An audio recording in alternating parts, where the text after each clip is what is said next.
Ja, hvala lepa, vsi lepo pozdravljeni. Torej, 10. decembra na Svetovni dan človekovih pravic je 5 Nobelovcev in množica drugih podpisnikov sprejela poziv za obrambo zasebnosti ljudi proti nadzoru sa strani vlad in korporacij. To so naredili v kontekstu tistega škandala NSA Snowden, ampak danes ugotavljamo, da pri tem ne gre samo za ameriško posebnost. O tem ste pisali, o tem je bilo tudi pri nas nekaj govora, kot o nečem, kar se dogaja nekje daleč. Nobelovci ugotavljajo, da je neokrnjena integriteta posameznika osnovni steber demokracije in dodajo en važen, se mi zdi, nov element, namreč, da ta integriteta presega meje človekovega fizičnega telesa in sega tudi v digitalni svet. Seveda imajo vsi ljudje pravico, da njihovih misli, osebnega življenja in komunikacij tudi v digitalnem svetu nihče ne opazuje, nihče ne zlorablja.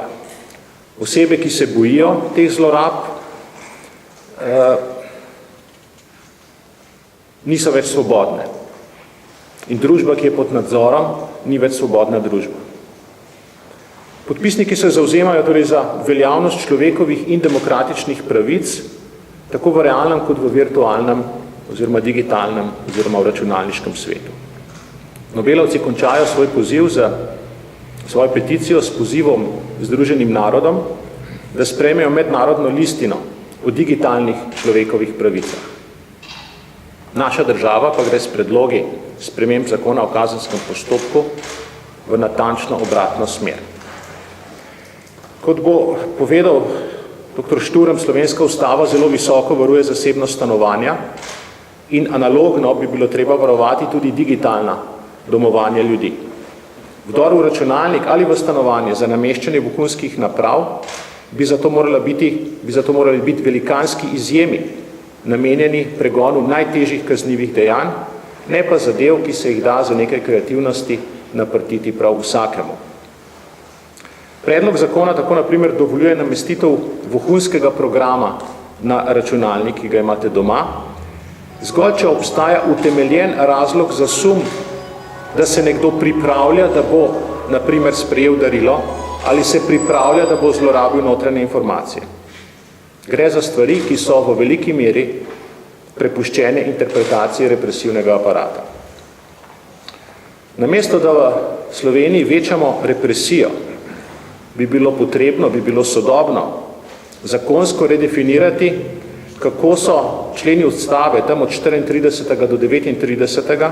interpretirani v zakonodaji in kako upoštevajo ta digitalni svet, ki se je v zadnjih 25 letih postavil.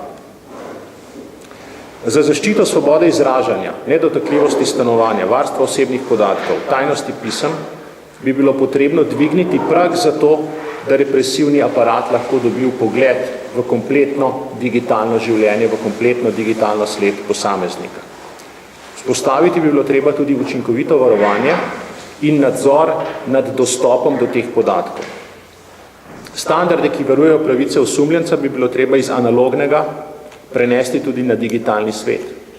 Zaplemba pisalnega stroja ni isto kot zaplemba računalnika. Ustava daje pravico, da je osumljenec prisoten pri preiskavi stanovanja, analogno bi moral imeti pravico prisotnosti pri preiskavi digitalnega domovanja, torej računalnika. Zakon terja, da policija uniči zaseženo gradivo, ki s preiskavo nima zveze, podobno bi morala uničevati digitalne vsebine, ki s preiskavo nimajo nobene zveze, pa se to ne dogaja, nasprotno, kdo ve, če ti zasebni podatki ne najdejo pot v javnost ali so pa predmet izsiljevanja. Omejiti bi bilo potrebno množično kršenje človekove zasebnosti ob pogledih v digitalno imetje posameznika in upoštevati tisto določilo v ustavi, namreč da je vdor v zasebnost dopusten le v nujnih primerih. Spremembe zakonodaje bi torej morale upoštevati poziv Nobelovcev k zaščiti tistega dela človekove osebe, ki presega njegovo fizično telo in tisto bivanje, ki ni v njegovem stanovanju, ki je digitalno. Predlagane spremembe zakona o kazenskem postopku gredo v obratno smer, večajo represijo in ustvarjajo vzdušje strahu in nezaupanja. Organizirani kriminal bo seveda z lahkoto našel tehnične možnosti in se tudi pred orodji, ki jih dopušča prenovljeni ZKP, zavaroval. Ob lahkotnosti, s katero pa sodišča dan danes dajo dovoljenja za vdor v digitalno zasebnost, za zelo vprašljiva kazniva dejanja, pa niso izključene skušnjave, da bodo nova določila uporabljali za špioniranje za čisto navadnimi in dobronamernimi državljani.